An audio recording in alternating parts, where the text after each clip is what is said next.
Hello everyone, welcome to another exciting new episode of the We're Just Getting Started series. It's a series about entrepreneurship, whether technology or service-based, and some of the difficulties we as entrepreneurs may face at one point or another. Today we welcome Sabrina Turner. Sabrina Turner is the founder and CEO of Healthy Healthcare, a healthcare consulting firm that provides national PPO health insurance options to small businesses with less than 50 employees and individuals across 32 states. She leverages her 20 plus years of professional experience to find the right fit for them and provides niche solutions that decrease the cost for both the business owners and their employees. Sabrina has worked at the early age of 10, where she worked alongside her dad in the IT business. During her tenure, she learned every aspect of the business, from managing a team of 25 to developing and managing a master budget plan, to strategizing and executing sales and marketing initiatives. For the past 15 years, Sabrina has worked outside of the IT space, most notably in insurance, benefits, and tax incentives. She has held multiple positions from manager, director, regional director, and president. She is currently serving as a board member for the Finance Forum in Dallas and is the host and curator of the successful professional networking group in DFW, the Legacy Connect. Welcome, Sabrina. Thank you very much. Great to be here. Good to have you here. So I'd like to go ahead and start off here and ask you, how did you get from where you were at growing up to where you're at today? So what drove you to become an entrepreneur? It's really just been in my DNA. I think, growing up with the dad that started the company at 10 and, plucking my brother and I kind of right into the situation where, really didn't have a choice. It's kind of like I liken it to growing up on a ranch where, you have to take care of the land, take care of the animals, whatever it is. And it's just not, it's a responsibility that you just have, like doing the dishes. And so for us, it was, growing up in that and being able to see the company grow into, different areas and aspects, and always being a part of that learning process. And I think after I got out of the company in 2008 and moved into the corporate world, you just always have that, I missed it. I missed the ability to be creative and having no limits. And it's just something that I always knew I wanted to get back into it to, get back into my own company again. Interesting. So you started off and then you went to the corporate world, and then it came back to you, the little, okay, I need to get out of this and go do my own thing. Absolutely, I like that. Yeah. So when we first met, you shared with me your father's journey. What did you learn about his journey in the entrepreneurship world? What did he instill in you? It's kind of funny because I think I learned from a lot of his mistakes. I think a lot of the mistakes that were made were hiring the wrong people. And, I think for my dad, he always had amazing work ethic, but I think it took him time to learn his strengths and weaknesses.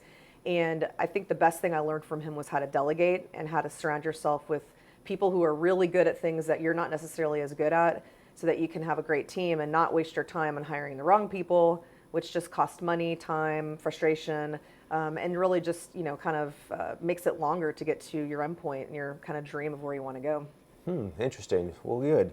So let me ask you this. Why didn't you follow your dad's journey in the technology computer space? Why the paradigm shift? It's if anybody's been in technology, and I'm sure most of the folks watching this have, it is an ever-evolving situation. And just in the 25 years that our company was in business, it was unbelievable the changes that were made from start to finish. We went from being in the hardware world to being in networking infrastructure to software. It was just something that literally it evolves and goes so quickly that, I think not being able to kind of keep up with it and understanding Right. what you really like to do, which I think for me was the leadership side of things and really being involved in growing a business, opposed to it just being specifically in technology. Ah, interesting. So that's good. So you have that shift there. You go from technology into the insurance world. So along those lines, was it a difficult decision not to go the route of your dad? Why or why not? Yeah, I think, when you grow up in that situation, I've got a brother who's in IT who did continue, down that path. And I think I started really running more of the business where, I was managing a lot of the folks that were doing a lot of the technology. I started out with a screwdriver in a hand and got my networking certifications and was doing a lot of the work for the business.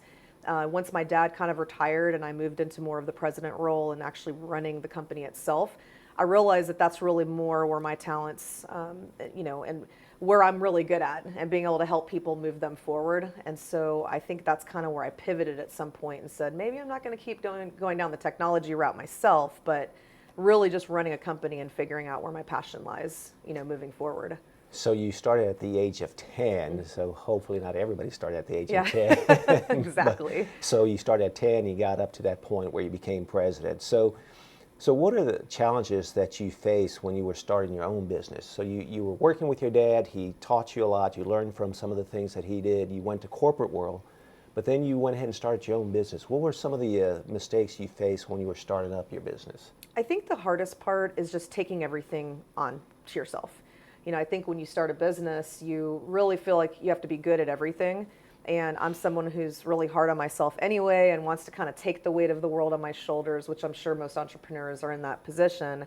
And so I think just, not having the money at the beginning when you start a company to hire 2 or 3 or 4 people to kind of help you with certain aspects of the business. And I think it was for me just trying to stay focused on, here's my list of everything I need to get done, from the technology, integrations, policies and procedures, CRM systems, marketing, and then, oh yeah, I have to sell everything too. So that's kind of what I think my biggest challenge was just kind of trying to stuff too many things into a tiny pipe and actually have something great that was coming out on the other side.